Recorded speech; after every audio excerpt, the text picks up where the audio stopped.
3 আয়াত।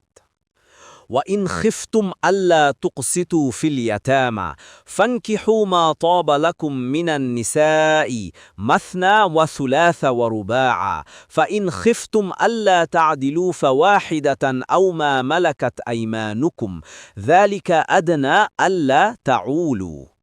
অনুবাদ: আর যদি তোমরা আশঙ্কা করো যে ইয়েতিম মেয়েদের প্রতি সুবিচার করতে পারবে না, তবে বিয়ে করবে নারীদের মধ্যে যাকে তোমাদের ভালো লাগে, 2, 3 বা 4। আর যদি আশঙ্কা করো যে সুবিচার করতে পারবে না, তবে একজনকেই বা তোমাদের অধিকারভুক্ত দাসীকেই গ্রহণ করো। এতে পক্ষপাতিত্ব না করার সম্ভাবনা বেশি। তাফসির। 1 নম্বর ফুটনোটের বিবরণ। এ আয়াতে ইয়েতিম মেয়েদের বৈবাহিক জীবনের যাবতীয় অধিকার সংরক্ষণের উপর বিশেষ গুরুত্ব আরোপ করা হয়েছে। সাধারণ আইনকানুনের মতো তা শুধু প্রশাসনের উপর ন্যস্ত করার পরিবর্তে জনসাধারণের মধ্যে আল্লাহভীতির অনুভূতি জাগ্রত করা হয়েছে। বলা হয়েছে যে যদি ইনসাফ করতে পারবে না বলে মনে করো, তাহলে ইয়েতিম মেয়েদেরকে বিয়ে করবে না, বরং সেক্ষেত্রে অন্য মেয়েদেরকেই বিয়ে করে নেবে। এ কথা বলার সাথে সাথে সরকারের দায়িত্বশীল ব্যক্তিদের দায়িত্বের কথাও স্মরণ করিয়ে দেওয়া হয়েছে, যাতে ইয়েতিম ছেলে মেয়েদের কোনো প্রকার অধিকার ক্ষুণ্ণ না হয় সে ব্যাপারে পুরোপুরি সচেতন থাকার জন্য নির্দেশ দেওয়া হয়েছে। 2 নং ফুটনোটের বিবরণ। জাহিলিয়াত যুগে ইয়াতিম মেয়েদের অধিকার চরমভাবে ক্ষুণ্ণ করা হতো। যদি কোনো অভিভাবকের অধীনে কোনো ইয়াতিম মেয়ে থাকত, আর তারা যদি সুন্দরী হতো এবং তাদের কিছু সম্পত্তিও থাকত, তাহলে তাদের অভিভাবকরা নামমাত্র মাহার দিয়ে তাদেরকে বিয়ে করে নিত, অথবা তাদের সন্তানদের সাথে বিয়ে দিয়ে সম্পত্তি আত্মসাৎ করার চক্রান্ত করত। এসব অসহায় মেয়েদের পূর্ণ অধিকার সংরক্ষণের ব্যবস্থার কথা তারা চিন্তাও করত না। আয়েশা সিদ্দিকা রাদিয়াল্লাহু আনহা থেকে বর্ণিত আছে যে মহানবী সাল্লাল্লাহু আলাইহি ওয়াসাল্লামের যুগে ঠিক এ ধরনেরই একটি ঘটনা সংঘটিত হয়েছিল। জনৈক ব্যক্তির তত্ত্বাবধানে একটি ইয়াতিম মেয়ে ছিল। সে ব্যক্তির একটি বাগান ছিল, যার মধ্যে উক্ত ইয়াতিম বালিকাটিরও অংশ ছিল। সে ব্যক্তি উক্ত মেয়েটিকে বিয়ে করে নিল এবং নিজের পক্ষ থেকে দেনমাহার আদায় তো করলই না, বরং বাগানে মেয়েটির যে অংশ ছিল তাও সে আত্মসাৎ করে নিল। এ ঘটনার পরিপ্রেক্ষিতেই উপরোক্ত আয়াত নাজিল হয়। বুখারী অন্য বর্ণনায় এসেছে, আয়েশা রাদিয়াল্লাহু আনহা বলেন, তখনকার দিনে কারো কাছে কোনো ইয়াতিম থাকলে এবং তার সম্পদ ও সৌন্দর্য তাকে মুগ্ধ করলে সে তাকে বিয়ে করতে চাইত, তবে তাকে অন্যান্যদের সমান মাহার দিতে চাইত না। তাই তাদের মাহার পূর্ণ ও সর্বোচ্চ পর্যায়ে না দিয়ে বিয়ে করতে নিষেধ করা হয়েছে। তাদের ব্যাপারে কোনো প্রকার ক্রটি করার ইচ্ছা থাকলে তাদের বাদ দিয়ে অন্যান্য মহিলাদের বিয়ে করতে নির্দেশ দেওয়া হয়েছে। বুখারী 4574। তবে এর অর্থ এই নয় যে অন্যান্য নারীদের বেলায়ও ইনসাফ বিধান করা লাগবে না, বরং অন্যান্য নারীদের বেলায়ও তা করতে হবে। আত-তাফসিরুস সাহিহ। 3 নং ফুটনোটের বিবরণ। বহুবিবাহ প্রথাটি ইসলাম পূর্ব যুগেও দুনিয়ার প্রায় সকল ধর্মমতেই বৈধ বলে বিবেচিত হতো। আরব, ভারতীয় উপমহাদেশ, ইরান, মিশর, ব্যাবিলন প্রভৃতি দেশেই এই প্রথার প্রচলন ছিল। বহুবিবাহের প্রয়োজনীয়তার কথা বর্তমান যুগেও স্বীকৃত। বর্তমান যুগে ইউরোপের এক শ্রেণীর চিন্তাবিদ বহুবিবাহ রহিত করার জন্য তাদের অনুসারীদেরকে উদ্বুদ্ধ করে আসছেন বটে, কিন্তু তাতে কোনো সুফল হয়নি, বরং তাতে সমস্যা আরও বৃদ্ধি পেয়েছে এবং এর ফল রক্ষিতার রূপে প্রকাশ পেয়েছে। অবশেষে প্রাকৃতিক ও স্বাভাবিক ব্যবস্থাই বিজয় হয়েছে। তাই আজকে ইউরোপের দূরদৃষ্টি চিন্তাশীল ব্যক্তিরা বহুবিবাহ পুনঃপ্রচলন করার জন্য চিন্তাভাবনা করছেন। ইসলাম একই সময়ে 4-এর অধিক স্ত্রী রাখাকে হারাম ঘোষণা করেছে। ইসলাম এক্ষেত্রে ইনসাফ কায়েমের জন্য বিশেষ তাকিদ দিয়েছে এবং ইনসাফের পরিবর্তে জুলুম করা হলে তার জন্য শাস্তির কথা ঘোষণা করেছে। আলোচ্য আয়াতে একাধিক অর্থাৎ 4 জন স্ত্রী গ্রহণ করার সুযোগ অবশ্য দেওয়া হয়েছে। অন্যদিকে এই 4 পর্যন্ত কথাটি আরোপ করে তার ঊর্ধ্বসংখ্যক কোনো স্ত্রী গ্রহণ করতে পারবে না, বরং তা হবে সম্পূর্ণ নিষিদ্ধ, তাও ব্যক্ত করে দিয়েছে। ইসলাম পূর্ব যুগে কারো কারো 10টি পর্যন্ত স্ত্রী থাকত। ইসলাম এটাকে 4-এর মধ্যে সীমাবদ্ধ করে দিয়েছে।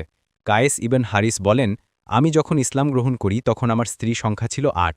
রাসূলুল্লাহ সাল্লাল্লাহু আলাইহি ওয়াসাল্লামের কাছে আসলে তিনি আমাকে বললেন, এর মধ্য থেকে 4টি গ্রহণ করে নাও। ইবনে মাজাহ 1952, 1953। 4 নম্বর ফুটনোটের বিবরণ। পবিত্র কোরআনে 4 জন স্ত্রীর কথা বৈধ ঘোষণা করা হয়েছে এবং সাথে সাথে এও বলে দেওয়া হয়েছে যে যদি তোমরা তাদের মধ্যে সমতা বিধান তথা ন্যায়বিচার করতে না পারো, তাহলে এক স্ত্রীর উপরই নির্ভর করো। এতে বোঝা যাচ্ছে যে একাধিক বিয়ে ঠিক তখনই বৈধ হতে পারে যখন শরিয়াত মোতাবেক সবার সাথে সমান আচরণ করা হবে, তাদের সবার অধিকার সমভাবে সংরক্ষণ করা হবে এ ব্যাপারে অপারগ হলে এক স্ত্রীর উপরই নির্ভর করতে হবে এবং এটাই ইসলামের নির্দেশ। রাসূল সাল্লাল্লাহু আলাইহি ওয়াসাল্লাম একাধিক স্ত্রীর বেলায় সবার সাথে পরিপূর্ণ সমতার ব্যবহার করার ব্যাপারে বিশেষ তাকিদ দিয়েছেন এবং যারা এর খেলাফ করবে তাদের জন্য কঠিন শাস্তির খবর দিয়েছেন। নিজের ব্যবহারিক জীবনেও তিনি এ ব্যাপারে সর্বোত্তম আদর্শ স্থাপন করে দেখিয়েছেন। এমনকি তিনি এমন বিষয়েও সমতাপূর্ণ আদর্শ স্থাপন করেছেন যে ক্ষেত্রে এর প্রয়োজন ছিল না। এক হাদিসে রাসূল সাল্লাল্লাহু আলাইহি ওয়াসাল্লাম এরশাদ করেছেন, যে ব্যক্তির 2 স্ত্রী রয়েছে সে যদি এদের মধ্যে ব্যবহারের ক্ষেত্রে পূর্ণ সমতা ও ইনসাফ করতে না পারে, তবে কিয়ামতের ময়দানে সে এমনভাবে উঠবে যে তার শরীরের এক পার্শ্ব অবশ হয়ে থাকবে। আবু দাউদ 2133, তিরমিজি 1141, ইবনে মাজা 1969, আহমদ 2/471।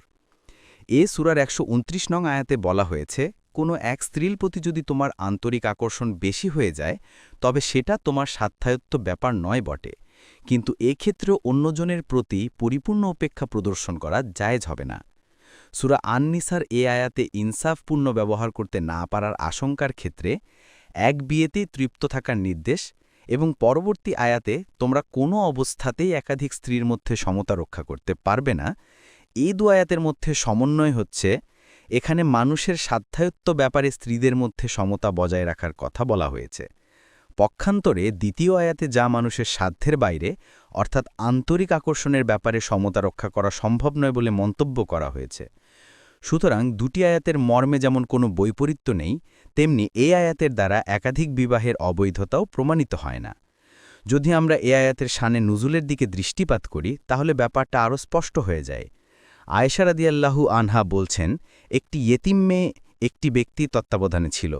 লোকটি সেই ইয়েতিম মেয়েটির সাথে সম্পদে অংশীদারও ছিল। সে তাকে তার সৌন্দর্য এবং সম্পদের জন্য ভালোবাসত, কিন্তু সে তাকে ইনসাফপূর্ণ মহর দিতে রাজি হচ্ছিল না। তখন আল্লাহ তাআলা এ আয়াত নাজিল করে মাহরদারের ক্ষেত্রে ইনসাফপূর্ণ ব্যবস্থা কায়েম করার নির্দেশ দান করেন। ইয়াতিম হলেই তার মহর কম হয়ে যাবে, এমনটি যেন না হয় সেদিকে গুরুত্বের সাথে লক্ষ্য রাখার নির্দেশ দান করা হয়। বুখারী 2494, 4574, 5092, মুসলিম 3018। 5 নং ফুটনোটের বিবরণ। এতে 2টি শব্দ রয়েছে। একটি আদনা, এটি দুনৌভুন ধাতু থেকে উৎপন্ন হয়েছে যার অর্থ হয় নিকটতর। দ্বিতীয় শব্দটি হচ্ছে লা তাউলু, যা আল শব্দ হতে উৎপন্ন, অর্থ ঝুঁকে পড়া।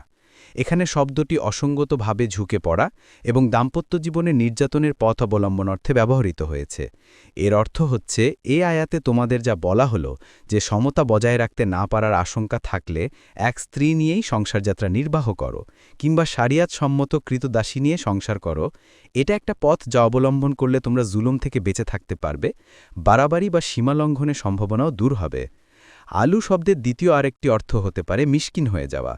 এর সপক্ষে সূরা আত-তাওবার 28 নং আয়াতে এইলাতান শব্দটি এসেছে, সেখানে শব্দটির অর্থ করা হয়েছে দারিদ্রতা। ইমাম শাফিঈ বলেন এর অর্থ যাতে তোমাদের পরিবারের সংখ্যা বৃদ্ধি না পায়। ফাতহুল কাদির।